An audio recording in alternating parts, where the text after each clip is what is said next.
Bodgies and Wedgies, and welcome back to the channel. You'll notice I am just full of energy, gleaming with a big smile, and completely pumped because we've got two major things we're celebrating in this video. The first one is we've officially hit 1,000 subscribers, and I had no mental preparation for this. It was just 900. I was like, all right, great. We've got a bit of time to prepare for the 1,000, get some giveaways, some new projects and those kinds of things planned, which were kind of happening, but I just didn't expect for it to happen so soon. So one day I woke up and I was told by my mum that, oh look, you've hit 1,000, and I was just like, wait, what? So yeah, it was completely unexpected, and yeah, all of that just comes down to you guys. All of the aquariums that I have, all of the fish that I have, and the fact that this just went from me just keeping one single tank and documenting it to now being a full-blown fish room with some really amazing tanks and some even better fish is completely all down to you guys. The fact that I was even able to get a lungfish, all of that encouragement and just support it has not gone far, and I just want to say a huge thank you for being there every step of the way, no matter if you were here from the start or if this is your first video even seeing my channel. So a huge thank you. And before we get into this video, which is a second celebratory thing, as always, let's acknowledge the traditional custodians of the land and the people that are currently managing our land as well. So a huge thank you to them. Now, this brings us onto the second part of this video, which is equally as amazing, and that is the 1 year celebration of my Australian lungfish. I've had this fish for officially 12 months now. Officially 12 months now. I purchased it on the 17th of March 2021. I'm filming this on the 17th of March 2022, which is my 19th birthday. So it's incredibly amazing to be able to grow and live along such an amazing fish that I own. And in today's video, we're going to take you through a full update about how this guy has been doing since the last update video that we've done, because there's a bunch of changes. So enough talking, let's have a look at my Australian lungfish Neo.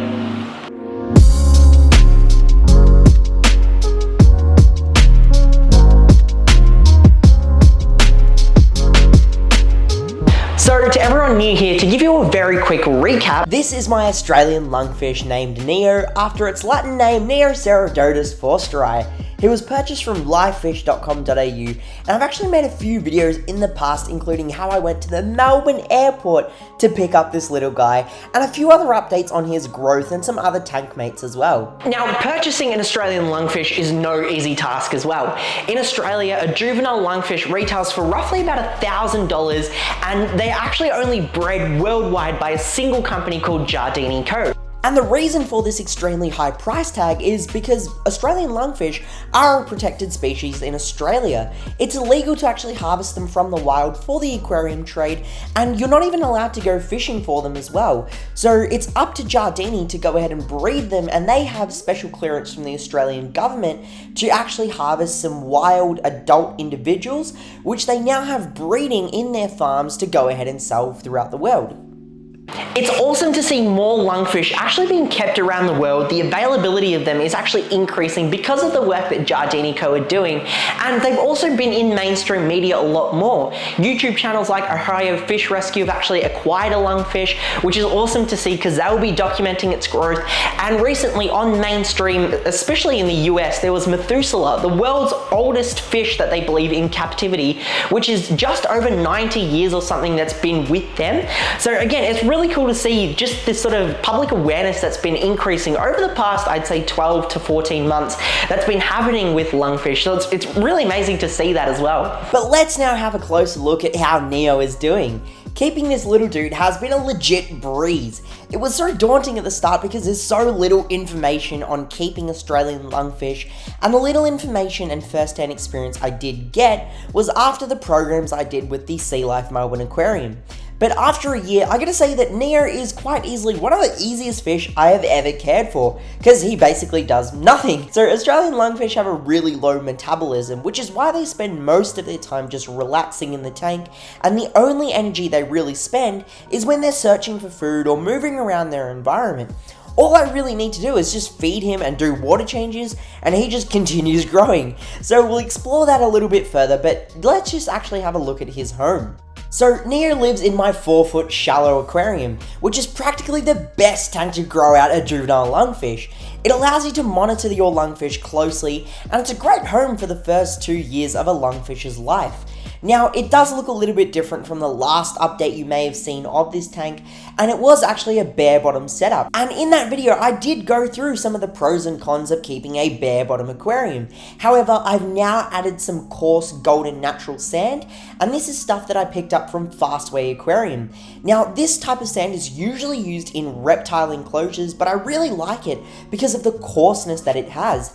It means that it doesn't compact all that easy, and it is also really quick and easy to maintain. I did also add some botanicals like some walnut and coconut shells, along with some grapevine bark, which used to be in my 5-foot aquarium. But I just love the whole blackwater, almost jungly Jurassic Park wild vibe this aquarium now has. And there are also some new fish in the aquarium as well. In the previous update, I did have some fancy goldfish. They have now been rehomed, and this tank is becoming my oddball aquarium of sorts. I recently added my large silver dollars, as the 5-foot is now full of plants, but the silver dollars seem to love the more darker setup this aquarium has. There's also a Raphael catfish, who is easily one of the most creepiest fish I've ever seen.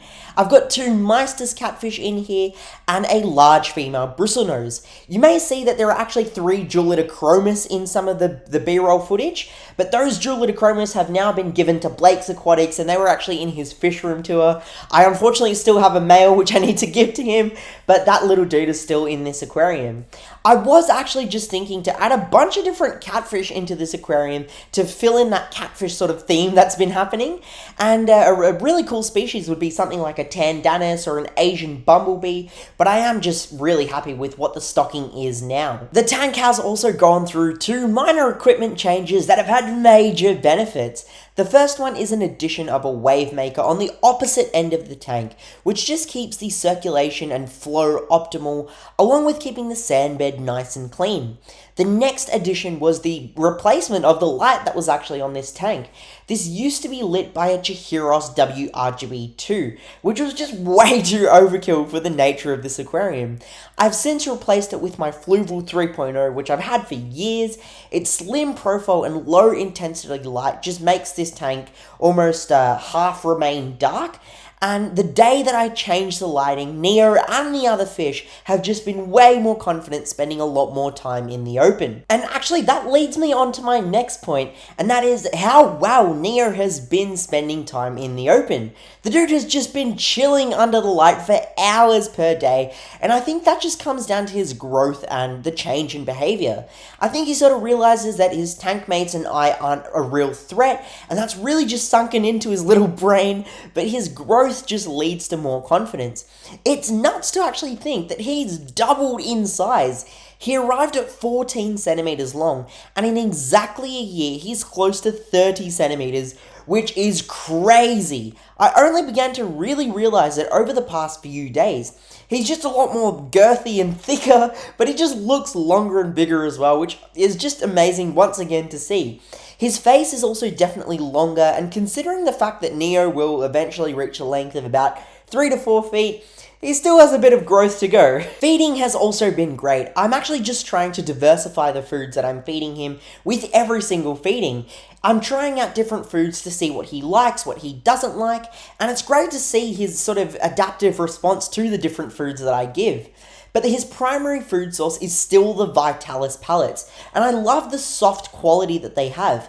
Because it's immediately sinking, soft, easily digestible, and full of protein, a little bit goes a very long way, and it really does assist with the slow metabolism that lungfish have. He can really spend his time extracting all the nutrients from an easily digestible food like Vitalis, and I actually just feed him the tropical sinking pellets and the Pleco wafers, surprisingly. I actually feed him more Pleco wafers than I do my Plecos, but the great thing is, once again, these Pleco wafers are soft, so he just sort of crushes them up, slurps it up, and he just makes an absolute mess, but he loves the food a lot. I'm also feeding him the Hikari lancefish, sort of as an occasional treat, and I am also starting to supplement a lot of green matter into his diet as well. But honestly, it's just been smooth sailing keeping this fish, but also quite anxiety inducing. The price tag aside, just keeping a fish of this nature and importance in captivity is immense. They truly are an evolutionary bridge and a keystone species. Without a fish like this, humanity probably wouldn't even be here today. It's just so interesting, and the lungfish just has so much that you can observe and see, and it really has just withstood the test of time, which is why I absolutely nerd about this species so much. And I'm just hoping to ride out the next 80, 90 years of smooth sailing keeping Neo, and it's awesome because this fish will probably end up outliving me, and that's the coolest thing in the world, to be honest. It's like my legacy living through a fish, which is amazing. So yeah, I don't know, I get like this weird like pseudo-emotionalism when I talk about this fish. It's just really cool owning a fish like this, alright? So yeah, I am very, very happy. But if you enjoyed this video and you want to see more updates about the lungfish, please feel free to consider subscribing to the channel. The fact that we've reached this milestone of 1,000 alone is phenomenal, and it's just going to be amazing for us to keep on growing, keep hitting higher and further milestones, and of course a lot of new setups to come. If you were in the live stream yesterday, you would have noticed a bit of a sneak peek to some of these setups, so make sure to consider subscribing and hitting that little bell notification so you know further videos that get released on this channel, and also some other live streams that I may be doing. But that's it from me, so as always, stay happy, stay safe, stay Aussie Australian. Bodgie out.